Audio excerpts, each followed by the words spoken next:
नमस्कार, मैं अभिषेक राज। दोस्तों, बीएसपीसीएल अभ्यर्थियों के लिए काफी निराश करने वाली खबर है। जो बीएसपीसीएल का तैयारी कर रहे थे उनके लिए थोड़ा सा मुश्किल का वक्त आ चुका है। अपने आप को पेशेंस और संयम रखने का वक्त आ गया है। तो आप लोग परेशान ना हो, पूरे न्यूज को देखिए। पूरा जो न्यूज है हम आपको बताने वाले हैं कि क्या और कैसे ये चीजें हुई है, और इस पे गहराई से एनालिसिस मैंने किया है और आपको हम डिटेल्स में बताने वाले हैं। वीडियो में बने रहिएगा, समझ लीजिए। परेशान होने की जरूरत नहीं है, जो भी होगा बेहतर होगा और आपके अच्छे के लिए होने वाला है। ठीक है। अब हुआ क्या है कि जो बिहार में आरक्षण का जो नियम था पहले से, वो according to government of India का जो रूल है उसके अकॉर्डिंग था कि 50% से ज्यादा आरक्षण हम नहीं दे सकते हैं। 50% ही लिमिट रखा गया था। अब आरक्षण के दायरे को बढ़ाया जा रहा है, 65% किया जा रहा है। उसी मामले में ये बीएसपीसीएल की भर्ती फंस चुकी है और इस पे आगे क्या होगा इस पे हम चर्चा करने के लिए इस वीडियो में उपस्थित है। और आप लोग मेरे साथ बने रहिए। चैनल पर नहीं तो सब्सक्राइब कर लीजिएगा, क्योंकि जो भी अपडेट आएगा इसी चैनल पर आएगा। ठीक है। हुआ यह है कि 2600 से अधिक पदों पर जो नियमित बहाली निकाली गई है, अब इसमें 65% वाला जो आरक्षण का रोस्टर है वो इंक्लूड कर दिया जाएगा। जब 65% वाला आरक्षण इंक्लूड किया जाएगा तो फॉर्म में बदलाव किए जाएंगे। फॉर्म को फिर से ओपन करना पड़ेगा, क्योंकि तमाम प्रक्रियाएं फिर से पूरी करनी पड़ेगी। आइए इसी को विस्तार से समझते हैं। कहानी को बिल्कुल शुरू से आपको समझाते हैं। हुआ यह है कि बिहार में 3 प्रमुख पार्टियां हैं। पहला बीजेपी है, भारतीय जनता पार्टी। दूसरा आरजेडी है, जिसका नाम है राष्ट्रीय जनता दल। और तीसरा है जेडीयू, जनता दल यूनाइटेड। ये तीनों पार्टियां बिहार में बड़े पार्टियों के रूप में जानी जाती हैं। तो नीतीश बाबू अभी जो फिलहाल मुख्यमंत्री हैं, ये अभी बीजेपी और जेडीयू के अलायंस के मुख्यमंत्री हैं। किसके हैं? बीजेपी और जेडीयू, ये दोनों पार्टियां आपस में गठबंधन है। और भी छोटे छोटे दल है, हम है और भी आरएलडी है, ये सब मिलकर मतलब गठबंधन में है, जिसका मुख्यमंत्री नीतीश कुमार जी। ठीक है।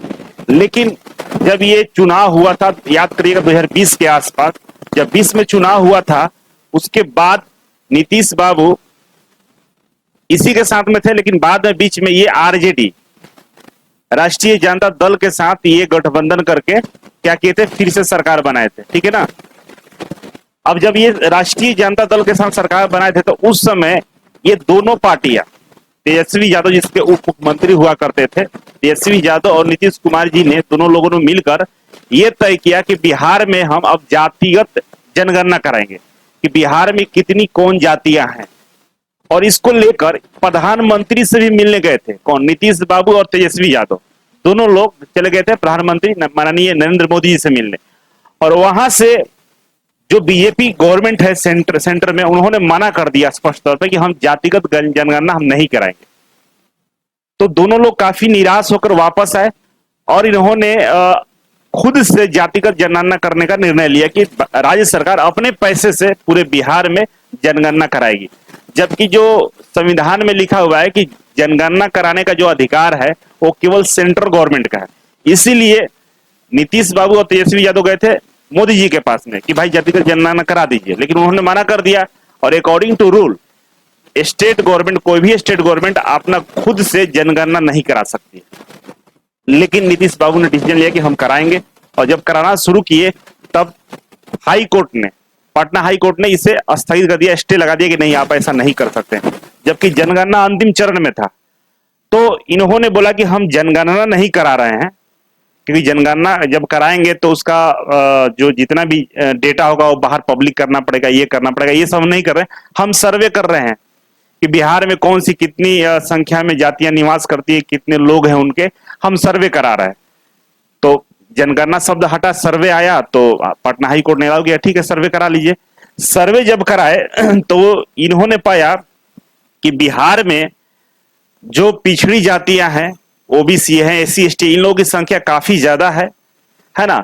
अब इन लोगों को संख्या के अनुसार आरक्षण मिलना चाहिए।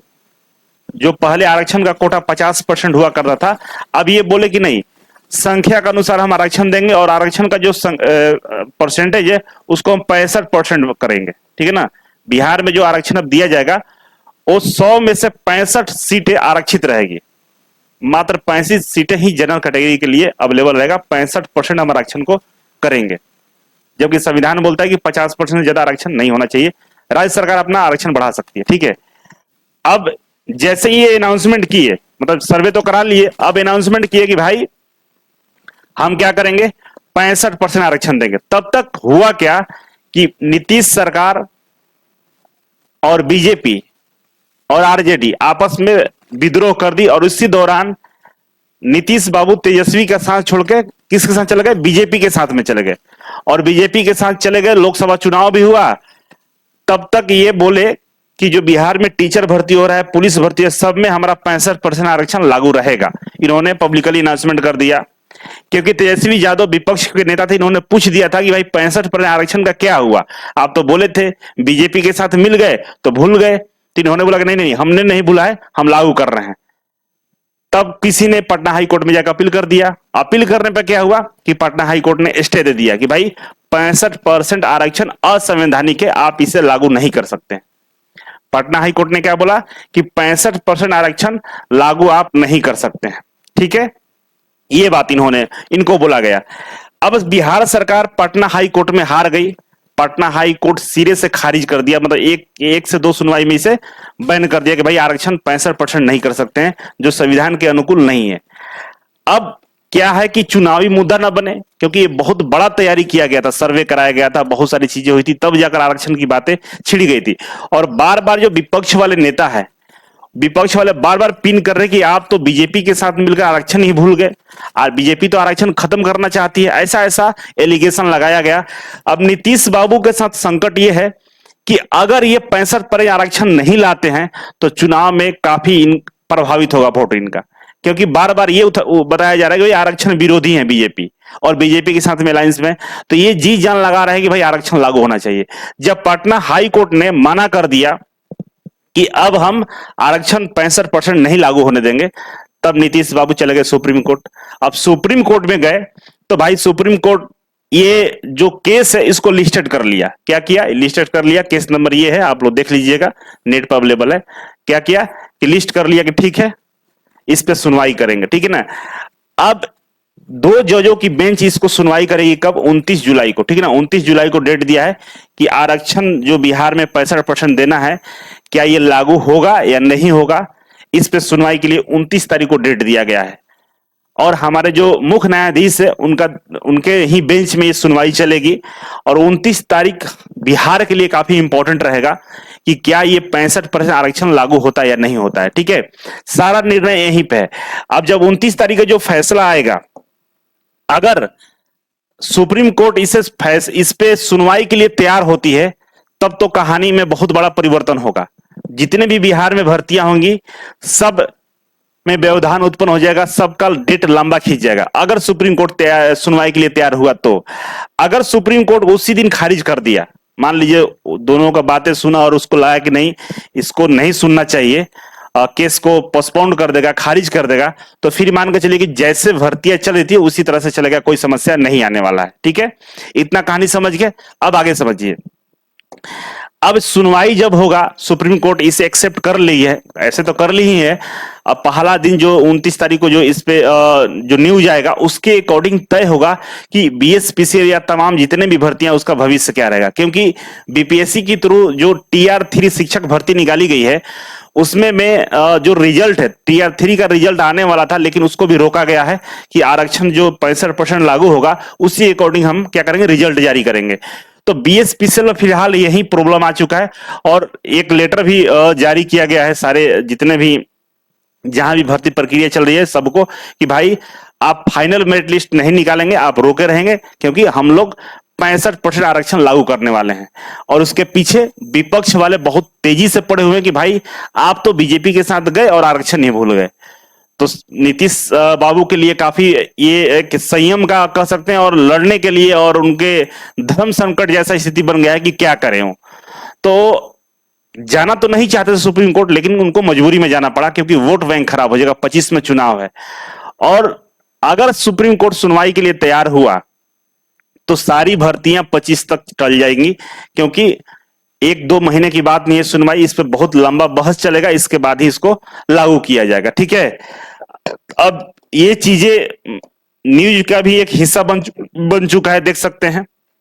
ठीक है, और न्यूज में बताया गया कि भाई 20 जून से लेकर 20 जुलाई तक फॉर्म भरने का डेट था, इसे स्थगित किया गया, स्थगित नहीं किया गया।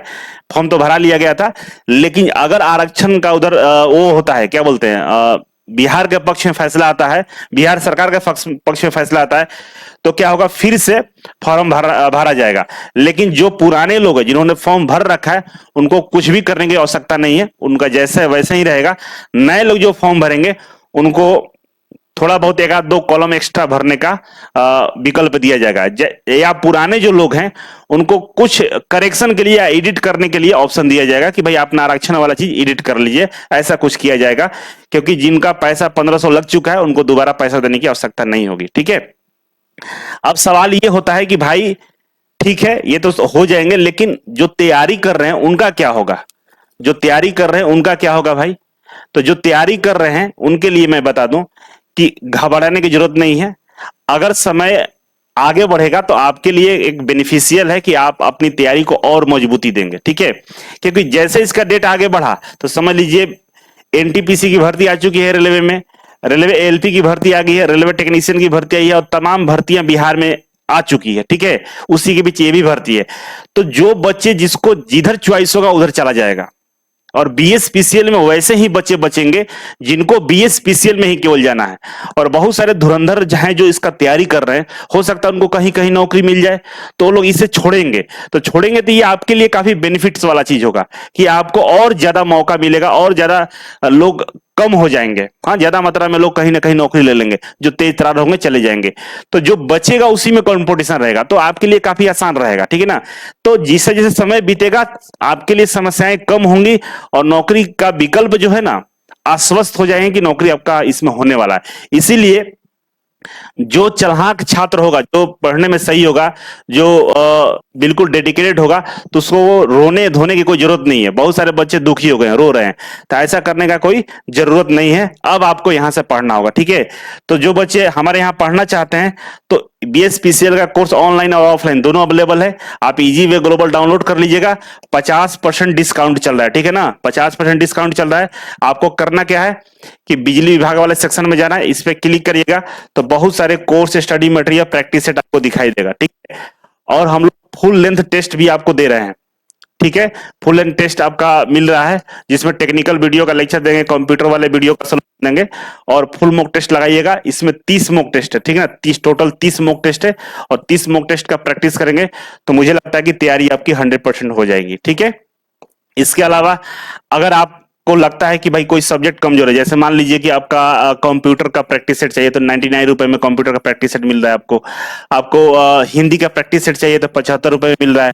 आपको टेक्निकल का प्रैक्टिस चाहिए तो 149 रुपए मिल रहा है। तो काफी सस्ते रूप में आपको प्रैक्टिस सेट भी अवेलेबल है, जिसमें आपका सब्जेक्ट वाइज स्ट्रांग हो जाएंगे आप, ठीक है। इसके अलावा जो हमारा मास्टर कोर्स है, जैसे टॉपर बैच है बीएसपीसीएल का, जो 2499 का था वो 1299 हो गया है।